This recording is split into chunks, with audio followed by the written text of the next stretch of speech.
बच्चों good evening. आज हम इस वीडियो में जो है 2-3 प्रश्न गणित के चर्चा करेंगे और ये प्रश्न हमेशा परीक्षाओं में आते हैं। बहुत ही सरल प्रश्न होते हैं, बस थोड़ा सा दिमाग लगाना पड़ेगा बस। तो चलिए चलते हैं प्रश्न की ओर। जैसे ये प्रश्न दिया गया है, इसमें हमको क्या कहते हैं, बहुलक, यानी बहुलक को हम इंग्लिश में बोलते हैं मोड। क्या बोलते हैं? मोड। बहुलक का मतलब होता है जो संख्या आंकड़े में सबसे अधिक बार आती है वही बहुलक होता है। तो इसमें सबसे पहले जो आंकड़ा दिया रहता है उसको हम पहले आरोही क्रम या अवरोही क्रम में लिख लेते हैं, यानी घटते बढ़ते क्रम में। तो सबसे पहले हम इस संख्या को लिख लेंगे, जो लिखते जाएंगे उसको क्या है, काटते जाएंगे। बहुत सरल होता है, इसमें गलती नहीं होती। 2 एक बार है, इसके बाद दूसरी बार क्या है 2, फिर देखो कितनी बार 3 है, 1 बार 2 बार 3 बार 3 है। कितनी बार 3 है? 3 बार। फिर क्या है 4 है, फिर 7 है, फिर 8 है, फिर 10 है। तो इसमें सबसे अधिक कौन संख्या आई है? 3 आई है। तो इसलिए इसका आंसर क्या हो गया? इसका आंसर जो हो गया वो 3, यानी बहुलक क्या हो गया इसका? इस आंकड़े का बहुलक 3 हो गया। सबसे अधिक बार क्या है? 3 आया है। ठीक, अब हम अगले प्रश्न पे चलते हैं। ये दूसरा प्रश्न है गुणात्मक प्रतिलोम। सिंपल सा, इसकी जगह पर प्रश्न पत्र में व्युत्क्रम शब्द भी आ सकता है। ठीक है, तो इसको भी याद रखिएगा। व्युत्क्रम या गुणात्मक प्रतिलोम का होता है कोई संख्या लिखी है उसका उल्टा कर दो, बस सिंपल सा। तो इस -2/11 लिखा है, इसको लिख सकते हैं 11/-2। और याद रखना ऊपर वाली संख्या क्या कहलाती है? अंश। नीचे वाली क्या कहलाती है? हर। तो कभी भी हर माइनस नहीं होता है, कभी भी हर माइनस नहीं होता है, इसलिए माइनस ऊपर चला जाएगा। तो क्या हो जाएगा? -11/2। ठीक, तो व्युत्क्रम का मतलब होता है उल्टा लिख दो।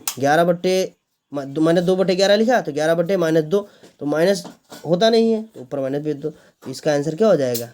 कितना सरल सवाल देखिए, -11/2। तो गुणात्मक का मतलब होता है उल्टा। जैसे अभी पूछा जाए तुमसे 2 का गुणात्मक प्रतिलोम बताओ, 2 का गुणात्मक प्रतिलोम, 2 का 1/2 कैसे? अब ये पूछो कैसे, क्योंकि किसी भी संख्या के नीचे हम 1 लिख सकते हैं, किसी भी संख्या के नीचे 1 लिख सकते हैं। तो 2/1 है समझो, तो इसका उल्टा कर देंगे, क्या हो जाएगा? 1/2। ठीक, तो ये बहुत इंपॉर्टेंट प्रश्न है, इसको नोट कर लीजिए। अगला प्रश्न देखिए, यहाँ पर देखिए बहुत इंपॉर्टेंट सवाल है। ये कोटि पूरक कोड पूछ रहा है। कोटि पूरक कोड ऐसे होते हैं कि 2 कोड़ों का योगफल 90 आना चाहिए। ठीक, 2 कोड़ों का योगफल कैसा आना चाहिए? 90 आना चाहिए। और इसमें कह रहा है 28 का अंतर रखने वाले कोट पूरक कोड़ों का। तो ये 2 कोड जो होंगे, ठीक, अलग अलग, दोनों जोड़ोगे तो 90 आएगा, लेकिन इन दोनों कोड़ों के बीच जो 2 कोड दिए हैं उनके दोनों कोड़ों के बीच अंतर मतलब घटाओगे तो 28 आएगा। घटाओ क्या आएगा? 28। अब यहाँ ऑप्शन से सवाल को लगा सकते हैं भैया। ये पता होना चाहिए कोटि पूरक का मतलब क्या होता है। कोटि पूरक का मतलब होता है ऐसे 2 कोड जिनका कोड़ों का योगफल क्या आ जाए? 90। तो देखो इनको जोड़ेंगे 90 आएगा। 5 3 8 और 5 2 7, 78। ये भी नहीं है। ये देखो 60 3 90 92 आ गया, ये गलत। 90 आना चाहिए। 50 40 90, तो ये तो आ रहा है, लेकिन इनका अंतर घटाओ मतलब क्या होता है? सबसे बड़ी संख्या ऊपर लिखते हैं। तो इसमें देखो ये आ तो रहा है, ये भी देखो इसमें आ रहा है। 59 और 31 को जोड़ेंगे तो 90 आएगा। अब 90 इसमें 2 आ रहे हैं। कोटि पूरक का मतलब है 2 कोड़ों के योगफल क्या है? 90। तो अब लेकिन यहाँ कह रहा है कि 2 कोड़ों का जो है अंतर, यानी इनका घटाओ। तो 50 में से अगर हम 40 घटाएंगे इसका अंतर क्या आएगा? 10।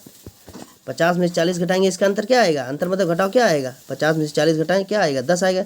लेकिन यहाँ पर देखो इसका भी जोड़ आ रहा है 90। ठीक, तो अगर हम 59 में से 31 घटाएं तो देखो 9 में से 59 में से 31 घटाएं, 9 में से 1 गया 8 और 5 में से 3 गया 2। देखो तो ये दोनों कोड पूरक कोड हैं, तो इन दोनों कोडों का अंतर कितना है? देखो 28 आया। तो ये सवाल पूछा जा रहा है, बहुत इंपॉर्टेंट सवाल है। कभी कभी प्रश्नों में जो है आपसे ये भी कह देगा कि 65 अंश का कोटि पूरक कोड बताओ, सीधा सीधा पूछेगा। यहाँ तो थोड़ा घुमाया है। 65 अंश का कोटि पूरक कोड बताओ, तो याद रखना 65 में कितना जोड़ा जाए कि 90 हो जाए, याद रखना। तो जो आएगा वही आंसर। तो 65 में अगर हम देखो, और या तो ये कर लीजिए कि 65 का पूछ रहा है कोटि पूरक, तो 90 में से 65 घटा दो, जिसका पूछे वही 90 से घटा दो। तो 10 में से 5 गया 5, और यहाँ पर 8 में से 6 गया, कितना बचा? 2, तो 25। तो 65 का कोटि पूरक कोड क्या आया? 25। इस तरीके से भी प्रश्न पूछ सकता है, पूछा भी जाता है। ठीक है, तो ये याद रखिए कोटि पूरक का मतलब होता है ऐसे 2 कोड जिनको जोड़ने पर क्या आवे? 90। ठीक है, यहाँ पर सवाल ये पूछ रहा था कि दोनों कोड जो हैं उनको घटाने पर क्या आवे? अंतर 28 आवे। यहाँ पर प्रश्न दूसरा था, हम जब आपको बताए हैं वो बिल्कुल सीधा सवाल पूछ सकता है कि कहेगा, ऐसे पूछ सकता है, कहेगा 80 अंश का कोटपूरक कोण बताओ। ठीक, कोटपूरक का भी हमने बताया कि 2 कोण होने चाहिए, कोटपूरक में 2 कोण होने चाहिए और दोनों कोणों का योगफल कितना हो जाए, जोड़ो तो कितना आवे, 90 आवे। तो 80 में कितना जोड़े, 90 आ जाए, 10, यानी 80 का कोटपूरक कोण क्या आएगा, 10। ठीक है, तो इस तरीके से इस प्रश्नों की श्रृंखला को हम यहीं पर समाप्त करते हैं। और बहुत बहुत धन्यवाद। इस वीडियो को बड़े ध्यान से देखना, समझना, सुनना। ठीक है, और अधिक अधिक शेयर भी कर सकते हैं दूसरे बच्चे को भी, तुम्हारे जो साथी हैं। ठीक है, धन्यवाद।